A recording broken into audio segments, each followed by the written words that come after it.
अस्सलाम वालेकुम नाज़रीन, प्रोग्राम ओपिनियन में अली काजी में भलीकार आवा यासिर अहमद हमको स्टूडियो में ज्वाइन करता सीनियर तज्ज़ियाकार अली काजी साहब। वेलकम अली साहब। Thank you Yasir. अली साहब, पंजाब में इंटरेस्टिंग सिचुएशन लगी पई आहे। कोर्ट जेके आहिनि उहे लाहौर हाई कोर्ट कल्ह बि इहे रिमार्क्स ॾिना त असां सोचूं था पिया त इलेक्शन्स जेके आहिनि उहे ॿीहर कराए वञनि सीएम जा, छो जो काफ़ी मुश्किल हाणे सिचुएशन क्रिएट थी वई आहे, हिकिड़ो कॉन्स्टिट्यूशनल जेको क्राइसिस क्रिएट थी वियो आहे। पर वरी अॼु बि कोर्ट में अहिड़ा ई रिमार्क्स न, अॼु बि अञा पको फ़ैसिलो न आयो, सुभाणे ताईं मुलतवी थियल आहे, अॼु बि कोर्ट अहिड़ा रिमार्क्स न त छो न भला सुप्रीम कोर्ट जो जेको फ़ैसिलो जेको रेफरेंस हुयो जंहिंमें उन्हनि पंहिंजी एडवाइज़री ॾिनी आहे, उहो एडवाइज़री असां पुराणनि जजमेंट ते बि एप्लीकेबल थी, पुराणनि एक्ट्स ते बि एप्लीकेबल थींदी त ऑटोमेटिकली सीएम जी इलेक्शन जेका आहिनि उहा कलदम करार थी। न ॾिसो न, हींअर त जेको सस्पेंस हले पियो त हमज़ा शहबाज़ जी पंजाब असेंबली मां ॿीहर चूंड थिए या न थिए। जी हा, सीएम थींदा या न थींदा। लेकिन त भई हमज़ा शहबाज़ जी ॿीहर वोट ऑफ कॉन्फिडेंस वठे या न वठे, इहो हाईकोर्ट वधि में वधि इहो हुकुम ॾींदी।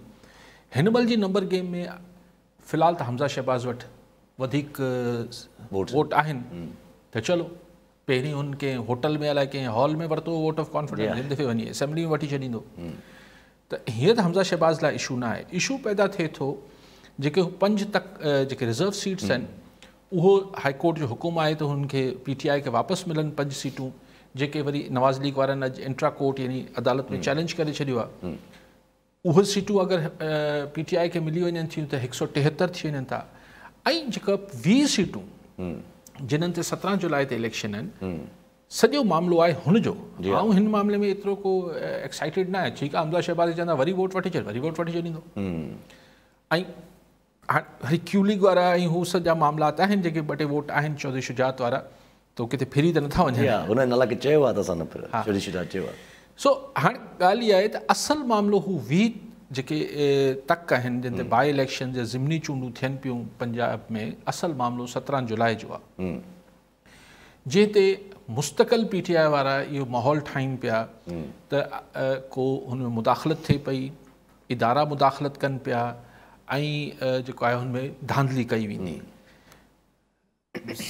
अॼु असद उमर ऐं शीरी मज़ारी उन्हनि प्रेस कॉन्फ्रेंस के चयो त अंदरूनी मुदाख़लत हो रही है। जी हाँ, हाणे मूंखे सम्झ न आयो त बैरूनी मुदाख़लत छा CIA न पियो करे, माना अंदरां थिए पई, त अमेरिका न पियो करे, माना हिन दफ़े अंदरूनी मुदाख़लत थिए पई। त हू चवनि पिया त असद उमर त इलेक्शन कमीशन और दूसरे इदारे जो हैं वो अंदरूनी मुदाख़लत कर रहे हैं।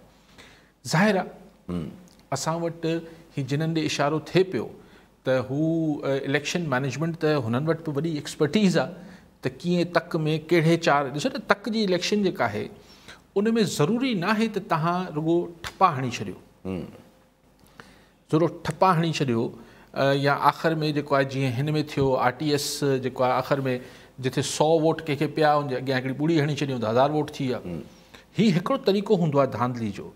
हिकिड़ो तरीक़ो इहो हूंदो आहे त ख़ासि तौर ते जेके बाराड़ी वारा तक हुजनि था, उन में इहो थिए थो त भई यासिर वटि मिसाल हिकिड़ी पोलिंग या 2 पोलिंगनि ते कच वोट आहिनि, हिन जे असर में आहिनि यासिर वटि 2000-3000 वोट हिन जे चई में आहिनि, बिरादरी आहे, अलिफ आहे, बे आहे। त यासिर जेको आहे उनखे फिराइणो आहे त पोइ सरकारी ऐं ॻुझी मिशनरी जेका आहे उहा हलणु शुरू थींदी आहे यासिर ते। त अहिड़ा यासिर जहिड़ा जेके आहिनि 40-50 माण्हू फिराए छॾिजनि जंहिंजे चए में हेठि वोटर आहे, त इहा थींदी आहे अंदरूनी मुदाख़लत, जेको ज़ाहिरी तरह न को कंहिंखे कुझु चयो वेंदो आहे, न को ठपा लॻंदा आहिनि। आख़िरी कसर जेका आहे उहो इलेक्शन ॾींहं ते थींदी आहे। सो प्री पोल ऐं पोलिंग डे ऐं पोस्ट पोलिंग ही 3 मरहला हुजनि था न। इलेक्शन खां अॻु धांधली थींदी आहे, पोइ इलेक्शन वारे ॾींहं ते धांधली थींदी आहे, पोइ जॾहिं पोलिंग थी वेंदी आहे, पोइ इलेक्शन जो ॾींहुं हूंदो आहे, रिज़ल्ट अचणु शुरू थींदो आहे, त पोइ हिकिड़ी मैनेजमेंट थींदी आहे। सो इहो बिल्कुलु ठीकु आहे त अगरि इमरान ख़ान ऐं PTI जो इहो दावा या इल्ज़ाम या ॻाल्हि दुरुस्त आहे, अगरि त मुदाख़लत थिए पई ऐं सही क्वार्टर्स मां मुदाख़लत थिए पई, त मूंखे को PTI जे खटण जो को आसरो नज़र नथो अचे पोइ, छाकाणि त PTI ख़ुदि बि कीअं कामयाबु थी वई नवाज़ लीग खां। जी हा, इहा ॾिसो न, मूंखे जंहिं शइ मां मूंखे कॾहिं को फ़ाइदो मिलियो हुजे थो त मूंखे हुन शइ जी कुवत ताक़त जो अंदाज़ो हूंदो आहे न, हूंदो न भई हिन शइ हिन माण्हू मुंहिंजो जॾहिं साथ ॾिनो त मूंसां हेॾो जेको ज़बरदस्त कमु थी वियो, त जॾहिं उहो ई कुवत मुंहिंजे ख़िलाफ़ु हूंदी त मूंखां वधीक बहितर केरु सम्झंदो त हिन कुवत जी कुवत केतिरी आहे। सो ही जेके तक आहिनि हिन ते PTI खटी बि त हुई न। जी हा, ज़ाहिर आहे। सो हाणे हुनखे सुझे थो त जीअं हू खटिया हा ईअं हाराईंदा बि, ईअं हाराइनि, छाकाणि त फेयर इलेक्शन जी सूरत में, बिल्कुलु फेयर इलेक्शन जी सूरत में इहो इम्कानु मौजूदु आहे, छाकाणि त हींअर PTI जो ग्राफ तमामु मथे आहे, नवाज़ लीग जो ग्राफ तमामु हेठि आहे, इम्कानु मौजूदु आहे त PTI सीटूं वठी वञे। भाई साहब चवनि था त पंहिंजो हिन जी तकनि ते जेको मरीम नवाज़ शरीफ़ पाण कैंपेन करण लथी आहे सभिनी हिकु हिकु तक ते। ॾिसो मरियम बीबी ठीकु आहे, उनजो हिकिड़ो आहे पंहिंजो चाम आहे, हिकिड़ो क्राउड पुलर आहे, पर हींअर त बहरहाल नवाज़ लीग जो हिसो आहे न। हींअर वञी हू छा चवंदी, हींअर वञी ख़ान खे घटि वधि या जेको मुखालफ़त में ॻाल्हाईंदी, लेकिन मरियम साहिबा महांगाई जो जवाबु छा ॾींदी, इहो बि चवंदी इमरान ख़ान करे छॾियो, त उहो त ठीकु आहे, इहो त चइबो आहे, लेकिन माण्हू त जेका अॼु धकु लॻो आहे माण्हुनि खे त उहो यादि रहंदो आहे न, कंहिंजे हथां लॻो आहे, पुराणा धक त माण्हू खे विसरी जी जी। पर हिकु नंढी अगरि ॻाल्हि रखिजे सभु, जीअं तव्हां ॻाल्हि कई त जीअं इल्ज़ाम हणनि था पिया PTI गवर्नमेंट वारा त पंजाब जे अंदरि जेको आहे उहो शायदि किथे मैनेजमेंट थींदी हुजे, पर PTI जे हक़ में बि अॻूणा पंहिंजा DGIS आहिनि, ज़हीरुल इस्लाम साहब, उहे बि काफ़ी कैंपेनिंग ते लही आहिनि। न उन्हनि जो त जेके ISI चीफ हुआ जनरल ज़हीरुल इस्लाम साहब, उन्हनि जी त वज़ाहत आई न त आऊं को PTI में शामिलु न थियो आहियां, मुंहिंजे तक में असांजी बिरादरी जो जेको हिसाबु किताबु आहे उन में आऊं PTI खे सपोर्ट कयां पियो पंहिंजे तक जी हद ताईं। जनरल ज़हीरुल इस्लाम साहब उन महिल ISI जा चीफ हुआ जेॾी महिल पहिरियों धरणो हणणु, ईअं न? जी हा, साॻिया आहिनि न? जी हा जी हा जी हा जी हा, ठीकु आहे। भई ॾिसो, लाइ नवाज़ शरीफ़ साहब इल्ज़ाम बि आयो त मूंखां इस्तीफ़ा, जी सेम हा। सो हाणे ॻाल्हि इहा आहे त उहो त ठीकु आहे, भई हाणे हू रिटायर्ड माण्हू आहे, इहो त हक़ आहे न हुनजो त कंहिंखे वोट कराए थो या नथो कराए। ठीकु आहे साहब, हुकूमत मर्ज़ी आहे। ऐं चलो अगरि जेके इन सां गॾो गॾु रखी छॾियूं, हाणे छा PTI जी ॻाल्हि हले पई त शामूद कुरैशी साहब PTI जे अंदरि ई पंहिंजे मथां पार्टी जे मथां ई थोरा हल्का फुल्का इल्ज़ाम तराशी करणु शुरू कई आहे। शामूद कुरैशी साहब चवनि था मुंहिंजी पार्टी जेका आहे उहा मूंखे MP ते खटणु ॾिनो, साज़िश कई अंदरूनी, ऐं नुक़सानु जेको आहे उहो साउथ पंजाब खे पियो। शामूद कुरैशी सिधो इशारो ॾिए पियो त अगरि हुनखे MP मां जेको चूंड हाराई हुई, उहा ज़ाहिर जहांगीर तरीन ग्रुप हाराई, हुन महिल जहांगीर तरीन ग्रुप वॾो असरु रखंदो हो PTI जे अंदरि बि ऐं साउथ में बि असरु रखे थो। जी जी। ऐं ख़्यालु इहो त शामूद कुरैशी साहब अगरि MP थी वेंदा त हू पोइ चीफ मिनिस्टर लाइ मज़बूत उम्मीदवार हूंदा, ऐं जहांगीर तरीन इहो न पियो चाहे त शामूद कुरैशी चीफ मिनिस्टर पंजाब थिए। लेकिन शामूद कुरैशी साहब खे इहो ज़रूरु सुवालु करणु खपे त छा हुननि जी ज़ाती हैसियत एतिरी कमज़ोर हुई जो जहांगीर तरीन वारा हुनखे इलेक्शन हाराए विया। ॾिसो न, ॻाल्हि इहा आहे त हिकिड़ो त चइबो आहे धांधली करे मूंखे हारायो वियो, जी हा जी हा, पर तव्हां चओ था त मुंहिंजी पार्टी वारनि साज़िश कई, त पार्टी में को हेठि वर्कर ऐं सपोर्टर त साज़िश न कई हूंदी, ज़ाहिर मथां थी हूंदी साज़िश, त जहांगीर तरीन जो छा एतिरो असरु हो त पोइ शामूद साहब खे मञणु खपे शाहजी खे त जहांगीर JS जेको जहांगीर तरीन जेको आहे JT जेको आहे उहो वधीक ताक़त रखे। ऐं सवाल इलेक्शन जे हिसाब सां त मैनेजमेंट जी ॻाल्हियूं हलनि थी पियूं, काफ़ी ॾींहंनि खां 2 ॾींहंनि खां जेके आहिनि उहे असांजा जेके इतिहादी न चइजे, जेके PTI जा इतिहादी हुया, वरी पोइ बाद में हाणे कुझु इतिहादी जेके आहिनि उहे हेॾे बि आहिनि, जीअं बाप थी, असलम बुतानी साहब थी विया। असलम बुतानी साहब बि इहा डिस्कस कयो त असांखे फ़ोन कॉल्स जंहिंजियूं ईंदियूं आहिनि असां उन्हनि खे बि चयोसि। वरी डॉक्टर फ़मीद अहमद साहब इल्ज़ाम आयो त नेशनल असेंबली खे जेको आहे उहो फ़ोन कॉल्स ते थो हलायो वञे। वरी हाणे इहे बि PTI इल्ज़ाम हणणु शुरू कया आहिनि त जेके आहिनि उहे असेंबलीज़ ऐं इहे कारवाई बि हाणे साॻियो फ़ोन कॉल्स ते ईंदियूं हलनि पियूं। अॼु बजट ई पास थी, भुतानी साहब बि चए थो त हुनखे अॼु फ़ोन कॉल्स अचनि पियूं। जी हा, हुननि इहा ॻाल्हि कई त जिन न असांखे फ़ोन कॉल्स अचनि थी पियूं, असां उन्हनि खे बि ॾसियो त असांखे फंड्स नथा मिलनि, इहे ॻाल्हियूं उन्हनि कयूं। ॾिसो, ॻाल्हि इहा आहे त हाणे वरी 3.5 साल जेका क़ौमी असेंबली हली इमरान ख़ान साहब जे ज़माने में, इहो ट्रेजरी बेंचिस वारनि खे बि ख़बर हुई, अपोज़िशन हुन महिल जेका हींअर गवर्नमेंट आहे हिननि खे बि ख़बर हुई, जी हा, त कहिड़ी लेवल जो जेके अमलदार हुआ उहो हलाए रहिया, त अगरि हू पहिरीं हलाए रहिया त अॼु बि हलाए रहिया हूंदा।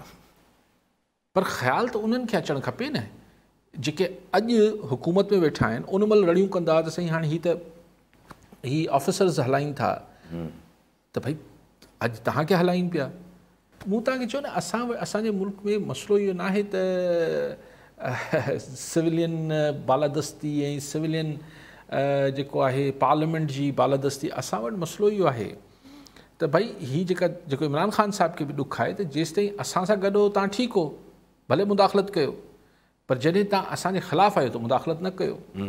जी हा, जी हा, जी हा। इहो ई शहबाज़ शरीफ़ ऐं इत्तेहादियुनि जो मसइलो आहे। जी हा। त अगरि त ग़ैबी क़ुवत हिननि सां गॾु हुजे त वाह वाह, हिन जे ख़िलाफ़ु हुजे त ग़लति आहे। अरे बिलावल साहब असेंबली में ॻाल्हाईंदे चयो त इदारा न्यूट्रल रहंदा त इलेक्शन ज़ाहिर साफ़ शफ़ाफ़ थींदी ऐं इलेक्शन साफ़ शफ़ाफ़ थींदी त इहो लाज़िम आहे, छो जो जमहूरी पार्टी जेका पीपुल्स पार्टी आहे ऐं पीपुल्स पार्टी ही खटी ईंदी। पर उन्हनि इहा ॻाल्हि बि कई त जेके गैर जमहूरी पार्टियूं आहिनि उहे रड़ियूं कंदियूं रहंदियूं त जेसिताईं इदारा जेके उहे उन्हनि जी मदद कंदा रहनि, जेको बिलावल साहब इमरान ख़ान ते इल्ज़ाम हणंदा। न इहो त एसिताईं त ठीकु आहे न। इमरान ख़ान खे अॼु अगरि जेको न्यूट्रल थियल आहिनि बक़ौल इमरान ख़ान जे, अगरि अॼु इमरान ख़ान जे पासे थी वञनि त इमरान ख़ान खे ॾुख थोरी थींदो। इमरान ख़ान त चए थो ऐं हक़ ते आहियां, मुंहिंजे पासे थी बीहो। जी हा, जी हा, उहो त इहा त बिलावल साहब सही थो चए, लेकिन हिकिड़ी ॻाल्हि जेका सम्झ नथी अचे त छा पाकिस्तान जे इलेक्शन्स में चाहे लोकल बॉडीज़ हुजनि, चाहे नेशनल हुजनि, चाहे फेडरल हुजनि, प्रोविंशियल हुजनि, इन में सिर्फ़ु धांधली को इदारा कंदा आहिनि। हेठि जेको सूबेदार तपेदार ऐं हिन लेवल ते जेका धांधली थींदी आहे, हिते जेका आर्म ट्विस्टिंग थींदी आहे, हिते जेको ॿाह मरोड़ी वञे थी, हिते जेको लठ ऐं चठ हले थी, उहा धांधली में न सॾिबी छा? हिते जेको पोलिंग वारे ॾींहं ते जेको आहे उहो ॾाढ मुड़सी थिए थी, इहा धांधली न सॾिबी छा? हिते जेको आहे पोइ पाण ॾिठो त इलेक्शन जे अमले खे थप्पड़ूं हणनि पिया ऐं अगवा पिया कनि, इहो सभु धांधली न आहे छा?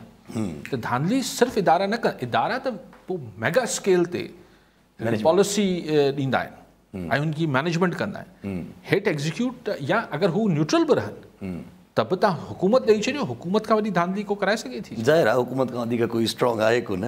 पर सभु पीपुल्स पार्टी जेका इन बल्कि इन में हिकिड़ी ॻाल्हि रखिजे त इहे जेका बिलावल साहब ॻाल्हि कई त इदारा न्यूट्रल रहिया, त इहो वाक़ई ॾिठोसि त इदारा अगरि घणो टाइम न्यूट्रल रहंदा पिया त पार्टीज़ खे प्रॉब्लम थिए थी।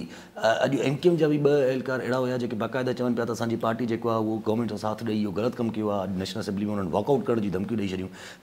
MQM जा 2 एहलकार होॾां काफ़ली धड़ा थी वई आहे त इदारा न्यूट्रल रहनि था त पार्टियुनि ते असरु त पए थो।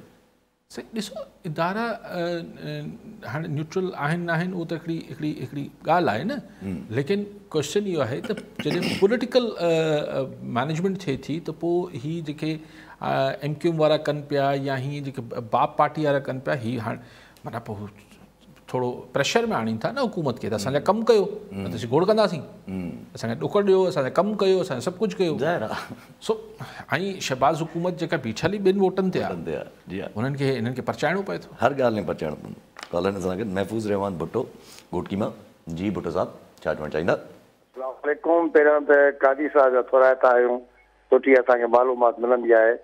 सर महफ़ूज़ रहमान भुट्टो घोटकी मां जो पुराणो कॉलर, ख़ासि करे मां इहो चवंदुसि त बल्दियात इलेक्शन जेका हाणे थी आहे, ख़ासि करे पीपल्स पार्टी बि सिंध में अक्सरियत सां सीटूं खयूं आहिनि ऐं ॿियो अर्ज़ु GDA वारनि बि खयूं आहिनि। चवण जो मक़सदु इहो बल्दियात इलेक्शन थी वई। पहिरियों त मां इहो अर्ज़ु कंदुसि, असांजा सरदार, असांजा असांजा जागीरदार, असांजी अलाए छो उन्हनि में जकड़ियल आहे। न मतिलबु चवण जो इहो त उहो वीचारा घड़ी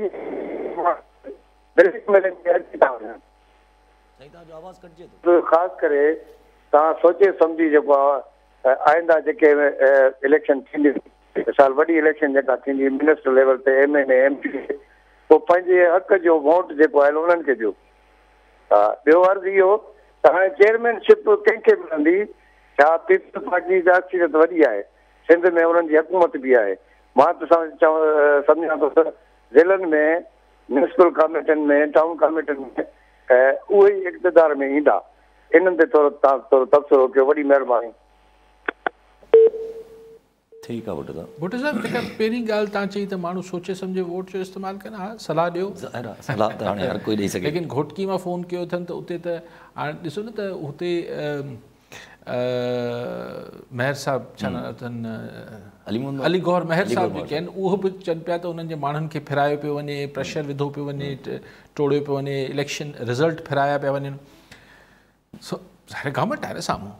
अच्छा अगरि ॿियो पासो हुजे हा त अली गौहर मेहर ते ई इल्ज़ाम ॿिया हणी रहिया हुजनि हा, जी हा, हींअर हू हणनि पिया। जी हा, सो इहो असां वटि हुकूमत हुजे थी, उनजी त लठ में वॾी ताक़त आहे न। ज़रूरी न आहे त इदारो अगरि न्यूट्रल बि रहे, पुलिस काफ़ी आहे, जी हा, जी हा, हीअ साईं DCSP काफ़ी आहिनि। काफ़ी काफ़ी सो चेयरमैन आऊं तव्हां सां इतफ़ाक़ कयां थो भुट्टो साहिबु, त चेयरमैन त हुकूमत खां चेयरमैन ई वठी वञणु मज़ाक न हूंदो। जिथे मूंखे नथो लॻे त को ज़िलो अहिड़ो बचंदो जिथे पीपल्स पार्टी खां चेयरमैनी को ॿियो वठी वञे, भले GD वारा खटिया हुजनि, JUI वारा खटिया हुजनि, पर चेयरमैनी केरु ॿियो वठी वञे, मूंखे त ॾुखियो थो लॻे। सभु आज़ादु जेके आहिनि उहो देर सवेर सभिनी खे हिकिड़ो ई दग आहे, उते वेंदा ऐं उनखे वठी वञिबो। जी हा, जी हा, वठी वञिबो। ज़ाहिर DCSP भला ईअं त खाम में त उन्हनि खे पोस्टिंग कोन मिलियल आहे न, कुझु त कमु बि कंदा न। हूअं त कमु कोन कंदा आहिनि को बि। ऐं सभु अॻे ॻाल्हि हले थी पई त इमरान ख़ान साहिबु आइडेंटिटी हिकिड़ी ॻाल्हि कयूं त इमरान ख़ान साहिब जे मथां वरी तोशाखाना ते इल्ज़ाम हिकिड़ो अची वियो आहे। वरी 3 घड़ियूं नयूं निकितियूं आहिनि जेके इमरान ख़ान साहिबु अञा तोशाखाना में सबमिट ई न करायूं, पहिरां कपाए छॾियूं। ख़ान साहिब जी सॼी नज़र घड़ियुनि ते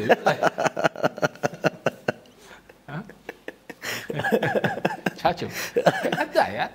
ख़ान साहिब खे मतिलबु छा जॾहिं न करणु, अगरि करप्शन न करणी आहे न त प्राइम मिनिस्टर खे करप्शन करण लाइ को तोशाखाना में आहे न। पर हिकिड़ी अलाए छो नंढा कमु करे वरिता ख़ान साहिबु, छो वरितई, छा ऐं पर पाण वरितई या कंहिं मिट माइट ज़िद करे चयो त बाबा इहा घड़ी वणे थी, इहा घड़ी वणे थी, कॾहिं कॾहिं कंहिंखे जवाबु ॾियणु ॾुखियो थी पए थो न। माण्हू शॉपिंग ते वञे थो त को फैमिली मां केरु ज़िद करे बीह रहे थो त बाबा हीउ खपे, पोइ माण्हू वरी पटसट करे उहा शइ वठे थो न। त शायदि तोशाखाना न त हाणे इहा का मतिलबु प्राइम मिनिस्टर अगरि करप्शन करण ते अचे त हीउ हिकु 50-100 करोड़ रुपया को मसइलो आहे। ज़ाहिर आहे उन्हनि लाइ त को मसइलो कोन्हे अगरि जो करप्शन, लेकिन हरूभरू कयो मूंखे सम्झ न आई। doesn't match with IK's profile. Exactly. वो भी 3-4 घड़ियूं मतिलबु। ऐं सभु अॻिते हलूं, तव्हां ॻाल्हि कईसि त नेशनल असेंबली में जेको आहे उहो बजट पास थी वियो, पर अॼु हिकु ॿी बि ख़बरूं थियूं आहिनि त गवर्नमेंट जेको इमरान ख़ान साहिबु काफ़ी टाइम खां इल्ज़ाम ॾियनि पिया, काफ़ी हिकिड़ी कॉन्ट्रोवर्सी बि क्रिएट थी त रशिया खां ऑयल घुराइणो आहे, त अॼु असांजी पेट्रोलियम डिवीजन बि रिथियो आहे त असां ॾिसूं भला ऑयल घुराए, क्रूड ऑयल। सही ॾिसो, रशिया खां ऑयल घुराइणु हिन महिल हीअ सिर्फ़ु को असांजी को फाइनेंशियल मैनेजमेंट न आहे।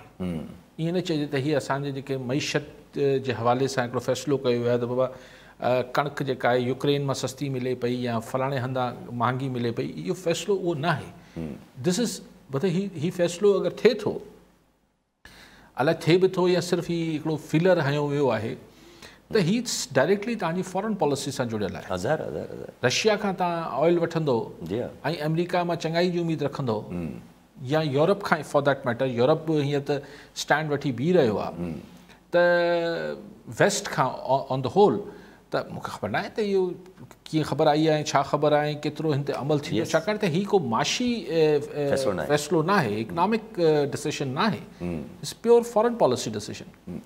कॉलर नसर जफर नकवी हैदराबाद में। जी नकवी साहब, क्या कहना चाहेंगे? अस्सलाम वालेकुम यासिर बेटा, अली काजी भाई, सलामत रहें सर। माशाल्लाह बड़ा अच्छा डिस्कशन और व्यूज मिल जाते हैं, अवेयरनेस होती है सर। छोटा सा एक काजी साहब एक्सप्लेन कीजिएगा हमें, यानी जो वो अभी आप जो कह रहे थे ना कि डिक्टेटरशिप और ये जो दौर हुआ एस्टेब्लिशमेंट के 3 अदवार बड़े, इसके साथ साथ फिर हमारी जो पॉलिटिकल पार्टीज भी उसी ट्रैक पे चली। पंजाब भुट्टो साहब से जैसे छीना गया जबरदस्ती, बाकायदा मैनेज करके वो पैसा अरबों रुपया चला, वो जो भी ISI के थ्रू दुरानी साहब ने दिए।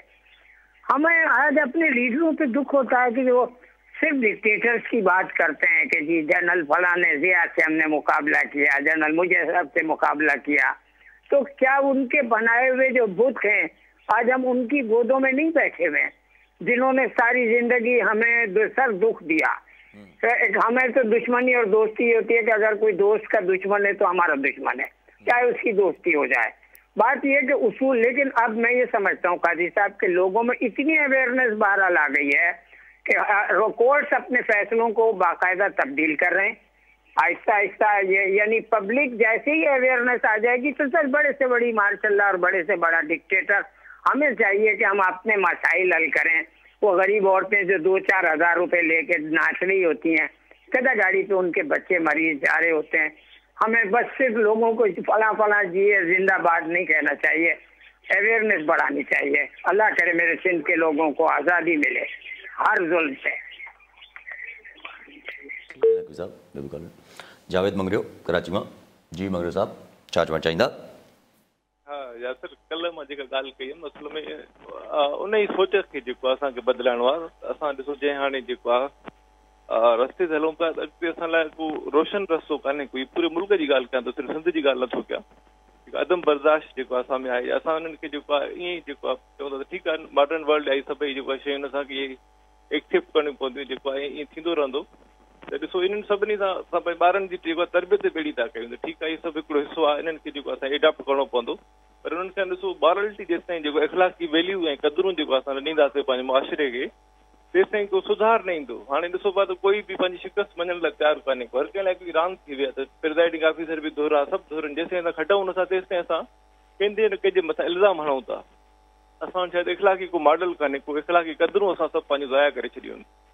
रफेल नदाल ॾिसो जेको दुनिया जो वॾे में एथलीट आहे, हिकिड़ो अज़ीम सुपर जेको आहे हिकिड़ो स्पोर्ट्समैन आहे, त उन जेको आहे पंहिंजी इंटरव्यू में चए थो त मां जॾहिं बि जेको रांदि खेॾंदुमि त मूंखे घर वारा इहो न चवंदा त तूं जेको रांदि खटी ॾेखार, उहो चवंदा त पंहिंजो जेको आहे बिहेवियर जेको आहे सुधार। त हुनजो नतीजो ॾिसो इहो आहे त हुनखे उहे 20 सालनि में अहिड़ा खोड़ सारा एज़ाज़ मिलिया आहिनि जेके इख़लाक़ी तौर ते हुनखे हिकिड़ो अज़ीम बणाइनि था, अज़ीम किरदारु बणाइनि था। त ॾिसो असां वटि सक्सेस खां वधीक इख़लाक़ी क़दरूं हुजणु खपनि। जी नकवी साहब, मैं तो सिर्फ कभी कभी हवाले के तौर पर जो आमरीती दौर गुज़रे उनका करता हूँ, वरना मैं हमेशा कहता हूँ कि जो कुछ आज हमने फसल तैयार की है ये 75 साल की है। इसमें आमरीतें भी रही हैं, नीम आमरीतें भी रही हैं, इसमें नाम नहाद जमहूरी और सिविल दौर भी रहे हैं। इसमें ये जो कुछ है ये 75 साल में जो हमने बोया है हम उसको काट रहे हैं। तो इसमें अच्छा अगर ये कहना मतलब ये भी कोई अब आम सी बात हो गई है कि कौन सा जो हमारे पास पॉपुलर लीडर है आज जो कभी बकौल शेख रशीद के गेट नंबर 4 से होकर नहीं आया। जी हाँ जुल्फ़िकार अली भुट्टो शहीद जो थे वो क्या अयूब खान की उससे नहीं, इस्कंदर मिर्ज़ा को के लिए जो उन्होंने लेटर लिखा, मैं वो तो तारीख का हिस्सा है। तो इस्कंदर मिर्ज़ा कौन था, ठीक है, फिर अयूब खान, फिर लेकिन बाद में जब इंसान उससे ग्रो कर जाता है, नवाज शरीफ कहाँ से शुरू हुए, इमरान खान कहाँ से शुरू हुए, तो ये सब ठीक है। लेकिन क्वेश्चन ये है कि क्या अच्छा तो वो तो बात वहाँ हो जाती है। दूसरी बात आपने कही अवेयरनेस जब तक नहीं आएगी, देखिए अवेयरनेस आज सबको पता है कौन क्या है और सबके सब क्या है, लेकिन जो शऊर या आगही या अवेयरनेस जो भी आप उसको नाम देते हैं, अगर उससे इंसान के आमाल तब्दील नहीं होते, उसको वो अमली तौर पर उस आगही का फ़ायदा नहीं लेता या उस पर अमल नहीं करता, तो वो आगही वो शऊर सिर्फ टॉक शोज़ और होटल पे चाय पर और ड्राइंग रूम्स की डिस्कशंस तक रह जाता है या उताकों पर डिस्कशंस की हद तक रह जाता है। क्योंकि हम जब भी ये सारी बात होती है उसके बाद वोट की सूरत में पाकिस्तान में क्या होता है, वोट तो वही GA पे पड़ता है या दूसरे मामलात पड़ते हैं।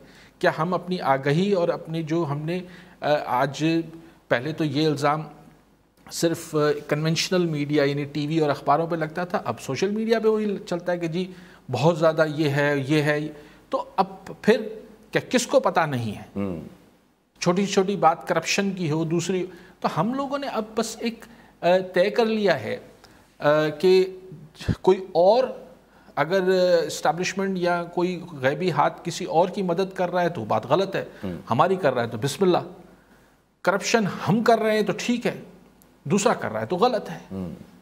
तो ये सारा मामला है। कल वठीडम पो मंगरे साहब जी कहते खुदा बख्श नवाणी जागारा मां। जी नवाणी साहब छा चवण चाहींदा? साईं अस्सलाम वालेकुम। वालेकुम सलाम। साईं मां जेको आहे साईं मुंहिंजो सवाल साईं अली का जेका ॿ सवाल आहिनि। त हिकु सुवाल इहो आहे त साईं तव्हां चवंदा आहियो त तव्हां ज़िम्मेवार पाण आहियो त तव्हां ई जेको आहे सो अहिड़ा उमेदवार आणायो त उनखे वोट ॾियो था। पर मां इहो साईं मुंहिंजो सुवाल इहो आहे त असांजे वोट जी अहमियत आहे किथे? 2018 जा नतीजा ॾिसो कीअं बदिलाया ऐं हींअर बि जेका बलदियाती चूंड जी इलेक्शन थी आहे, धांधली कई वई, जो कुझु थी रहियो आहे। त मुंहिंजो सुवाल आहे, ॿियो सुवाल इहो आहे त साईं त श्रीलंका जेको आहे सो जहिड़ो मुल्क कीअं दीवारी आहे बुरी तरह सां थियो आहे, त इहो मुल्क उहे जेको करप्ट आहे उनजे करे हुकूमत उनजे करे थियो आहे या को ॿियो सबबु आहे, त इहो मूंखे ॿुधाइजो। ठीकु आहे नवाणी साहब, ॿियो बि कॉलर वठी नबी बख़्श ताईं कश्मीर मां। जी ताईं साहब छा चवणु चाहींदा? सलामु तव्हांखे बि साईं अलीकाल साहब खे बि। हाणे अलीकाल साहब हिकिड़ी बहितरीनु ॻाल्हि करे पियो उर्दू में, कंपेरिज़न करे पियो माना अमृतुनि जो, सिकंदर मिर्ज़ा जो, अयूब जो। सवाल हीअ आहे साईं, मां इहो पुछां थो त जेके अमृतुनि जा हिसा रहिया, अॼु अयूब ख़ान जी पोज़ीशन छा आहे? ठीकु आहे, ज़ुल्फ़िकार अली भुट्टो जी वज़ारत में हुयो, वज़ीर ख़ज़ाना हुयो, उन उनखे पीक ते छॾियो। सिकंदर मिर्ज़ा जी अॼु पोज़ीशन छा आहे या ॿियनि जी पोज़ीशन छा आहे? उन्हनि जे मुक़ाबले में ज़ुल्फ़िकार अली भुट्टो अॼु किथे बीठो आहे? मां सम्झां थो इंतिहाई तमामु सभिनी खां मथे बीठो आहे। ॿियो पाकिस्तान जॾहिं खां शुरू 47 ऐं 49 खां वठी जीअं वजूद में आयो, 47 में 49 खां वठी रीट्रैक थियणु शुरू थियो ऐं अॼु ताईं रीट्रैक थियो आहे। हुननि खे माना ॼाणी वाणी मज़हबी इंतिहा पसंदीदे अमेरिका जी पॉलिसियुनि में जीवियो वियो, जंहिंजा नतीजा अॼु असां भोगे रहिया आहियूं। माना सिंध जहिड़े इलाइक़े में जेका माना सेक्युलर सूफ़ियुनि जो सम्झी वेंदो आहे, उते बि लठ बरदार क़ुवतूं पैदा थी पयूं आहिनि जेके असांजे समाज लाइ इंतिहाई ख़तरनाक साबित थी रहियूं आहिनि। अलीकाल साहब खे ख़ुशी हुजे, महिरबानी। ठीकु, ॾुखियो रहंदो सभु यादि रखण पर कोशिशि कयां। शुरू कयूं था मंगरे साहब, अदम बर्दाश्त अदम बर्दाश्त चवनि था असां इख़लाक़ी वैल्यूज़ ख़तमु थियनि पियूं ऐं असांखे ॿारनि खे तरबियत ठीकु ॾियणु खपे। हिकिड़े माण्हू जो किसो खणूं था, हिकिड़ो माण्हू आहे मिसाल कोबना मिस्टर एक्स, हू सेक्रेटरीट में मिसाल सिंध सेक्रेटरीट में हिकिड़ो जूनियर क्लर्क आहे। हू उते वञे थो, ॾाढे इख़लाक़ सां पेश अचे, ओचितो हुनजो जेको सीनियर आहे हू चए थो बाबा हीउ कमु हीउ ग़लति करे छॾ। हू चए थो त आउं हीउ न कंदुसि। हुनखे ठीकु ठाक दब बेइज़ती सभु कुझु थिए थी, पोइ हू नेठि हुनखे कमु करिणो पए थो, पंहिंजी नौकिरी करे ॿाहिरि निकिरे थो। ॿाहिरि निकिरे थो त मोटरसाइकिल ते वेहे थो, मोटरसाइकिल वरी पेट्रोल पंप ते बीहे थो, उते हुनखे ख़्यालु अचे थो अड़े लीटर त महांगो थी वियो आहे। हाणे उहो फ्रस्ट्रेशन हले पई, बहरहाल पैसा ॾेई पेट्रोल लीटर जो विझाए थो। अॻिते वञे थो, हुनखे हिकिड़ो सिपाही बीहारे थो त कागज़ ॾेखार, कागज़ नथो ॾेखारे, हू हुनखे चए थो त 200 रुपया ॾे।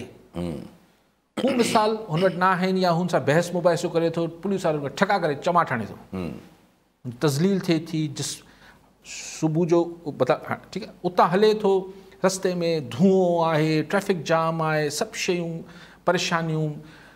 घर अची पहुचे थो, घर पहुचे थो, घर वारी चए थी त पहिरीं हिकिड़ो मथे ते आसमान थियल आहे त बाबा हू ॿारनि खे जेको आहे जवाबु मिली वियो आहे स्कूल मां, छाकाणि त फीस वधाए छॾी अथई, तुंहिंजे पैसनि मां त गुज़ारो नथो थिए। हुते हू ओचितो जेको आहे फाटे थो, छाकाणि त ॿियनि सां त न पुलिस वारे ते वसो, न बॉस ते वसो, न ट्रैफिक ते वसो। असां वटि मर्दानो समाज आहे त उहो औरत ते फाटे थो, हुनखे मतिलबु फिज़िकली या अब्यूसिव थिए थो, बदतमीज़ी करे। जी हा, सॼी सूरत हाल उहो ॿार बि घर में ॾिसनि पिया। ॻाल्हि इहा आहे त जेसि ताईं जिन्हनि माशरनि जी असीं ॻाल्हि कयूं था, हू बि कंहिं ज़माने में ईअं ई तमाकु मुंहं में विझी ऐं रोडनि ते थुकंदा हुआ। जॾहिं गवर्नेंस बहितर थींदी आहे मंगरियो साहब, ॾिसो समाज खे सुधारण, ही जेको फैमिली यूनिट आहे हू अकेलो नथो करे सघे, इट्स नॉट पॉसिबल। सोसाइटी पूरी कलेक्टिव, जॾहिं सोसाइटी कीअं ठीकु थींदी आहे, जॾहिं गवर्नेंस ठीकु थी। जेसि ताईं गवर्नेंस ठीकु न आहे, तव्हां 100 लेक्चर ॾेई वठो ॿार खे, हू ॿारु थोरो वॾो थींदो, स्कूल वेंदो, कॉलेज वेंदो, हुते हू माहौल ॾिसंदो त तव्हांजा लेक्चर रहिजी वेंदा। मूंखे ख़बर न आहे कहिड़े प्लेयर जो हुननि हवालो ॾिनो, पर हू जंहिं माशरे में रहनि था, हू माशरा गवर्नेंस जे प्रोसेस में सुधरिया आहिनि। हुते कचिरो ॿाहिरि इन करे माण्हू न सिखी विया आहिनि त कचिरो ॿाहिरि न उछलाइणो आहे, उहो ख़बर आहे त टैक्स फाइन लॻी वेंदो, जुर्मानो लॻंदो। सो डिबेट आहे डिघी हाणे ते पोइ अलाए कीअं फ़ोन ख़ुदा बख़्श नवानी साहब जो त धांधली कई वई आहे लोकल गवर्नमेंट इलेक्शन हा त भई वोट काई साहिबु चए थो कयूं बि पर छा कयूं त इलेक्शन धांधली थिए थी इन जो साईं वाक़ई में आउं जवाबु नथो ॾेई सघां लेकिन ॿियो भला छा कयूं त एतिरो घणो वोट ॾियो जो धांधली जी बि गुंजाइश ख़तमु थी वञे बसि इहो ई चई सघां ॿियो त हाणे मूं छाकाणि ॻाल्हि त ग़लति नथो करे ॾिनो हाणे असां वटि बदकिस्मती सां मां उहो ई चाहियां थो त ही इलेक्ट्रोल डेमोक्रेसी में अगरि इलेक्ट्रोल प्रोसेस ई जेको आहे हू क्वेश्चन मार्क थियल आहे उन ते हिकिड़ो वॾो सुवालु उभरियल आहे त पोइ हीअ अलाए कहिड़ी जमहूरियत आहे जंहिंमें सॼी इलेक्शन ई फेयर नथी थिए न पंजाब में न सिंध में न KP में न बलूचिस्तान में हलूं पिया चवनि था जमहूरियत ईअं ई वोट जो तक़दुस बहाल रखो वोट को इज़त दो पोइ अलाए कंहिं अचो था पोइ वरी कॉलर ते वठी वठूं सिकंदर बलोच ठट्टा मां जी बलोच साहब छा चवणु चाहींदा हेलो अस्सलाम वालेकुम वालेकुम सलाम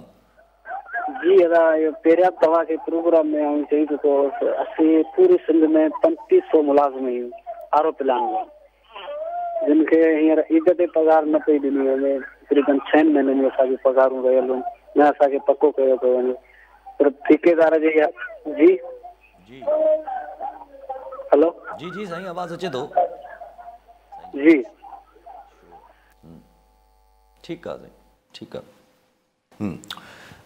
बाक़ी नवानी साहब चयो त श्रीलंका कीअं थियो आहे करप्शन जे करे थियो आहे या ॿी का वजह आहे ऐं बाक़ी चयो त ख़ुदा बख़्श नवानी साहब पुछियो सॉरी नबी बख़्श तईम साहब पुछियो त भुट्टो साहब जी ॻाल्हि कई हुननि जी पोज़ीशन छा आहे हा इस्कंदर मिर्ज़ा छा आहे अच्छा पहिरीं हू ॻाल्हि करे वठूं त सही श्रीलंका कीअं थियो आहे again corruption is part of bed governance हालांकि 99% एजुकेशन रेशियो 99% लोग माण्हू ऐं हू हेॾे वॾे जेको सिविल वॉर हो टामल्स ऐं हिननि जो सिनालीज़ जो हुन सॼे मां निकिरी करे पर पंहिंजे ई हुन में गंद में तबाह करे छॾियूं तईम साहब हिन ॻाल्हि खां त शायदि ई को इनकार कंदो त ज़ुल्फ़िकार अली भुट्टो पाकिस्तान जो फ़िलहालु हुन खां वॾो जाइंट पॉलिटिशियन न पैदा थियो न हुनखां अॻु थियो न हुनखां पोइ थियो हिन में त मुंहिंजा मुखालिफ़ बि हुन सां एग्री कंदा इंसान हो ऐं असीं सभु इंसान हुयूं हू बि इंसान हो हुनजी पंहिंजी ग़लतियूं हुयूं सभु शयूं हुयूं मूं त कंहिं हवाले सां भुट्टो साहब जो नालो वरितो हो लेकिन ॻाल्हि इहा आहे त इहा ॻाल्हि जीअं त पाण बि एडमिट कई त बहरहाल हू सिकंदर मिर्ज़ा ऐं हुनजे प्रोसेस मां थियो हा सिकंदर मिर्ज़ा केरु थो पुछे for that matter Ayub Khan खे केरु थो पुछे मतिलबु जेका फॉलोइंग आहे ज़ुल्फ़िकार अली भुट्टो जी अॼु बि उहा छा अयूब ख़ान ऐं हिन जा त नाला आहिनि बसि ऐं त अलाए केतिरनि जा नाला ज़ियाउल जो नालो बि माण्हू खे यादि आहे पंहिंजो मतिलबु थोरी आहे त हू को उनखे माण्हू उन हिसाब सां यादि कनि था जीअं ज़ुल्फ़िकार अली भुट्टो खे यादि कनि था लेकिन ॿी हिकिड़ी बारीकी में ॻाल्हि कई मुंहिंजो हुनजो जवाबु ॾियणो त इंतिहा पसंदि ग्रुप्स पैदा थियनि पिया ही थिए उहे सभु शयूं आहिनि उहो प्रोसेस आहे असांजे मुल्क जी हिकिड़ी तारीख़ हिकिड़ी बदनसीबी आहे मुल्क जी तारीख़ जी त हिन में हिकिड़े जेरे लाइ ॿकरी कोहींदा रहिया आहियूं असां हिकिड़ा वक़्ती नंढा मुफ़ाद हासिलु करण लाइ चाहे डोमेस्टिक चाहे फॉरेन असां इहे सभु शयूं कयूं आहिनि सियासतदाननि बि साथ ॾिनो छा अच्छा हाणे अगरि तईम साहब ॻाल्हि आऊं ज़ुल्फ़िकार अली भुट्टो जी पहिरीं हुनजी आऊं कोन थो कयां पर PNA जी तहरीक हली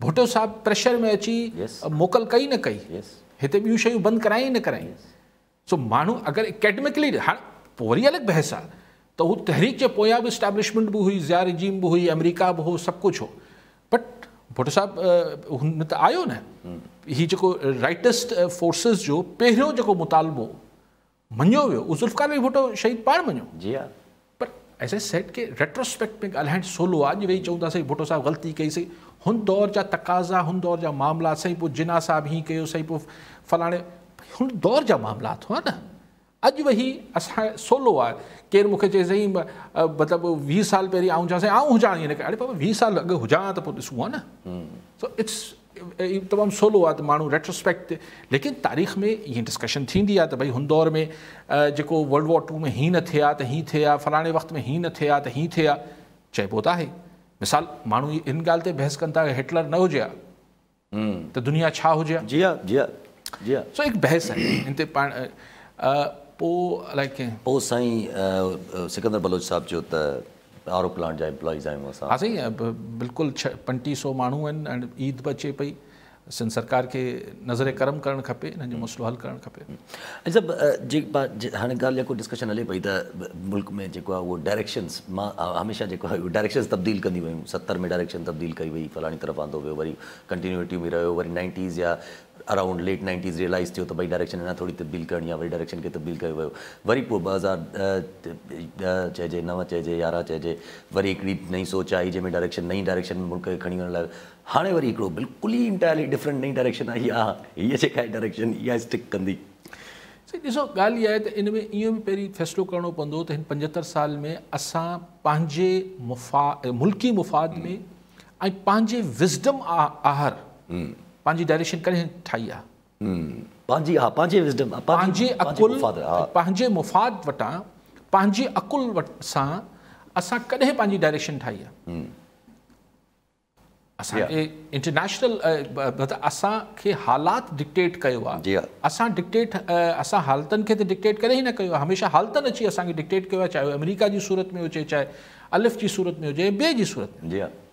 सो असां पंहिंजी अकुल ऐं मुफ़ाद आहर कॾहिं पाण फ़ैसिला कया आहिनि। जेको तव्हां चओ पिया त अॼु जेको आहे हाणे असीं हिकिड़ी ॿी डायरेक्शन वञूं पिया, असां हींअर बि आउं सम्झां थो हीअ मूंखे मतिलबु if U can create a fine balance. ॾिसो न, अगरि तव्हां इनके पाकिस्तान जे पर्सपेक्टिव में उहो ॾिसूं कीअं कयूं मामलात, असांजी फॉरेन पॉलिसी इंडिया सेंट्रिक आहे।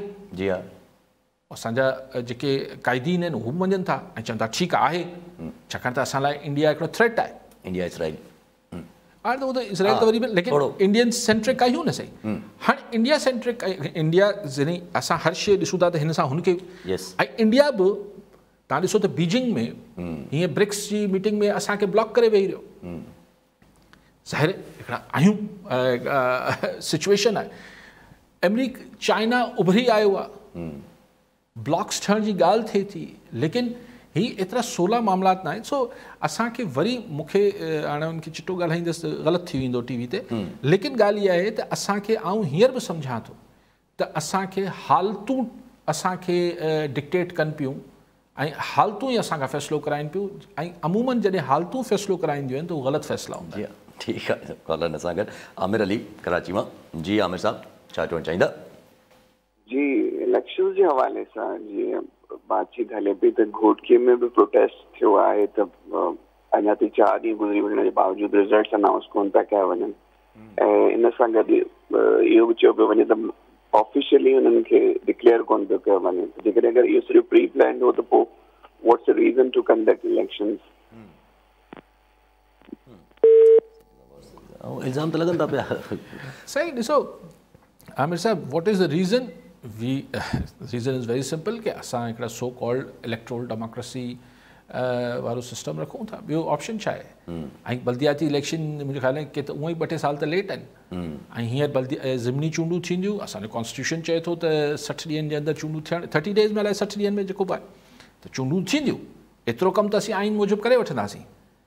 हाणे चूंडूं फेयर थियनि थियूं नथियूं थियनि, इहो हर दफ़े जेको अपोज़िशन में हुजे थो रड़ियूं करे थो त इलेक्शन्स फेयर न आहिनि, या अगरि जनरल इलेक्शन थियनि था त उन में पोइ ज़ाहिर असां वटि हिकिड़ी हिन में राज़ न आहे, असां वटि हिकिड़ी मास स्केल ते मैनेजमेंट त थिए थी। So but how do we expect? मां हिकिड़ी ॻाल्हि जेका कॾहिं कॾहिं मुंझाए मारे थी यासिर, त असीं पोइ उमेद कीअं था रखूं त असां ही जमहूरी सो कॉल्ड सिस्टम जेको आहे इहो मज़बूत कंदासीं। असां वटि अगरि इजिप्ट वारी इलेक्शन्स थींदियूं रहंदियूं, असां वटि अगरि श्रीलंका वारी इलेक्शन्स थींदियूं रहंदियूं, अगरि असां वटि इहे अहिड़ी इलेक्शन्स थींदियूं रहंदियूं पहिरियां इंडिया में जंहिंजी का साख न आहे, जंहिंजी का क्रेडिबिलिटी न आहे, त माण्हुनि खे आख़िर कीअं रिलीफ मिलंदो? पोइ ही democracy by the people for the people वारी त न थी न, इरेलेवेंट थी वेंदी डेमोक्रेसी। या पोइ माण्हू चवंदा ठीकु आहे, जिथे चांवरनि जी प्लेट मिले थी, जिथे जेको आहे 500 रुपया मिलनि था, बसि इन वोट जी उअं ई खटिणो थो फलाणे खे आहे ई आहे। जी हा, जी हा, जी हा। सो इहा हिकिड़ी वेतर माण्हुनि में मायूसी पे खटिजे थी, छाकाणि त वोट ख़ुदि हिकिड़ो पंहिंजी कावड़ निकारण जो हिकिड़ो महज़ब, कावड़ कढण जो हिकिड़ो महज़ब ऐं फज़ीलत भरियो ऐं आइनी रस्तो हूंदो आहे। अगरि तव्हां उहो बंदि कंदव त पोइ ही जेको माण्हुनि जे अंदरि ही जेको जमा थिए पियो, इहो ख़ुदा न ख़ासिता कंहिं ॾींहुं फाटियो त कोई संभालण वारो मुश्किल थी वेंदी। ठीकु आहे अली साहब, वरी महिरबानी साहब। नाज़रीन, अॼु जे प्रोग्राम जो पूरो थियो, वरी मिलंदा ईंदड़ प्रोग्राम में। दुआनि में यादि।